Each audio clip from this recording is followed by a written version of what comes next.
नमस्कार, मी जयश्री देसाई. अल्टिमेट आरोग्य या माझ्या यूट्यूब चॅनलमध्ये आपणा सर्वांचं हार्दिक स्वागत.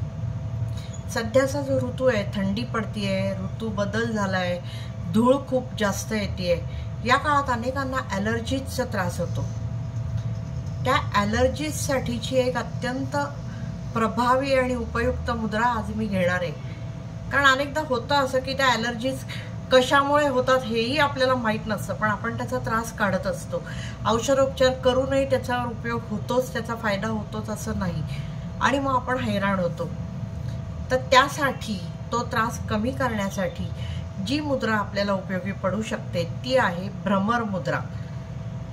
भुंग्यासारखा तिचा आकार आहे म्हणून तिचं नाव आहे भ्रमर मुद्रा. भ्रमर म्हणजे भुंगा.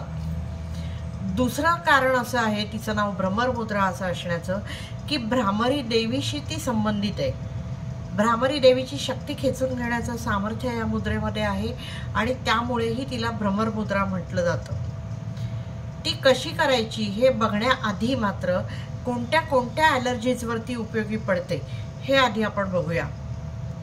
आता ॲलर्जीज म्हटलं की रॅशेस येणं, कंड येणं, लाल लाल स्किन होणं, पुरळ येणं, फोड येणं, ब्लिस्टर्स येणं, नाक वाहणं, ताप येणं, नॉशिया येणं, थकल्यासारखं वाटणं, टॉन्सिल्ससारखा त्रास होणं, घसा सुजणं, असे एक ना एक अनेक प्रकारचे त्रास ॲलर्जीज म्हणून आपल्याला होत असतात.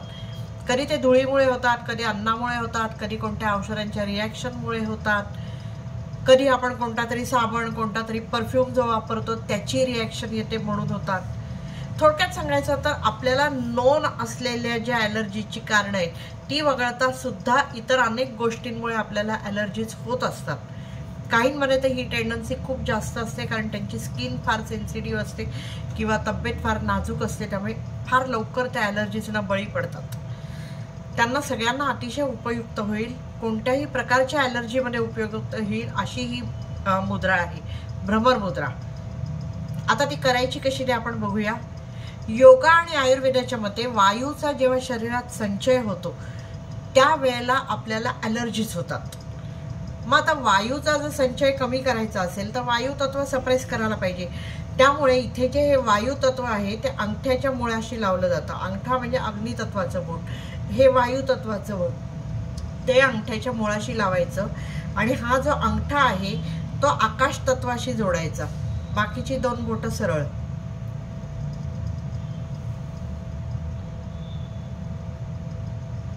तुम्हाला दिसत असेल, मी फोटोही दाखवते.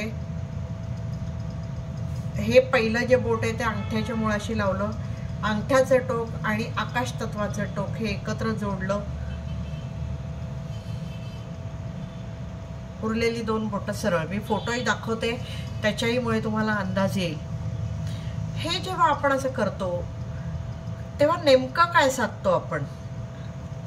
वायू तत्व सप्रेस होतं अग्नीमुळे, पण ते वायू तत्वाचा जर निचरा व्हायला हवा असेल, संचय व्हायला हवा असेल तर तो कसा होणार. तर जिथे जिथे पोकळ्यांमध्ये आकाश तत्व आहे ते जर भरलं गेलं असेल त्या वायूनी किंवा कशानी तर त्या मोकळ्या व्हायला पाहिजेत. हे तर त्यासाठी आपण आकाश तत्व पण इथे हे करतो की अग्नी आणि आकाश ही दोन्ही पण बोटं आपण जोडतो. म्हणजे ह्या बोटाने आपण वायू तत्व सप्रेस करतो अग्नीच्या माध्यमातून आणि इकडे आकाश तत्व बॅलन्स करतो तेही अग्नीच्या सहाय्याने. अशी ही झाली, हिला म्हणायचं भ्रमर मुद्रा. कोणीही अशी करतात, म्हणजे दोन्ही हात असे ठेवून करतात, काही जण ही अशी करतात, दोन्ही बोटं एकमेकांना ही लावून करतात. हे करून मांड्यांवर ठेवायचं. तुम्हाला दिसत असेल अशी मला आशा आहे, फोटोही मी दाखवतेय.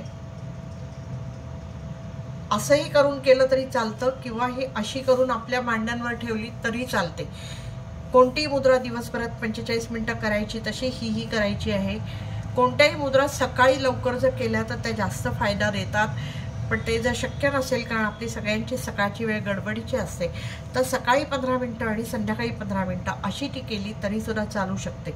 अगदी टी व्ही बघता बघता ज्यांना बसवत नाही त्यांनी पडल्या पडल्या अशी कशीही केली तरी चालते, पण ही मुद्रा करायला हवी जर आपल्याला ॲलर्जीज व्हायला नको असतील किंवा झालेल्या बऱ्या व्हायला हव्या असतील तर. ही मुद्रा मात्र फक्त ॲलर्जीजसाठी उपयोगी पडत नाही, हिचे आध्यात्मिक लाभसुद्धा खूप जास्त आहे. आणि त्याचबरोबर आणखीन एक तिचा फायदा असा आहे जसं शारीरिक लाभांबद्दल, ॲलर्जीजबद्दल आपण बोललो, इथे आपण आकाश तत्व बॅलन्स करतो. आकाश तत्व जेव्हा बॅलन्स होतं तेव्हा शरीराची आपण स्वतःला बरं करायची जी क्षमता असते ती वाढते, शरीराची रोगप्रतिकारक क्षमता वाढते आणि त्याच्यामुळे त्याचा आपल्याला सगळ्यासाठीच फायदा होतो. त्याहीमुळे ही मुद्रा करायला हवी. आता मगाशी मी म्हटलं की हिचं नाव भ्रमर मुद्रा, याचं एक कारण आहे की ती भ्रामरी देवीशी संबंधित आहे. तर असं मानलं जातं की ही मुद्रा जेव्हा आपण लावतो तेव्हा भ्रामरी देवीची शक्ती आपण खेचून घेऊ शकतो आणि त्याचा फायदा आपल्याला आध्यात्मिकदृष्ट्या खूप होतो. आपल्या इथे जे सहस्त्रार चक्र आहे ते ओपन व्हायला आणि बाहेरची प्राणशक्ती खेचून घ्यायला आपल्याला त्याचा उपयोग होतो. आणि त्याच्यामुळे जे आध्यात्मिक मार्गावरचे प्रवासी आहेत किंवा ज्यांना ते लाभ हवे आहेत त्यांनी सुद्धा ही मुद्रा करायला हवी, भ्रमर मुद्रा. ही अशीच माहिती घेऊन मी दर शनिवारी आपल्या भेटीला येणार आहे. मात्र ती आपल्यापर्यंत पोचावी यासाठी आपण हे चॅनल लाईक, शेअर आणि सबस्क्राईब करणं गरजेचं आहे. ते तुम्ही कराल अशी मला आशा आहे. करा अशी माझी तुम्हाला विनंती आहे. तूर्त इथेच थांबते. धन्यवाद.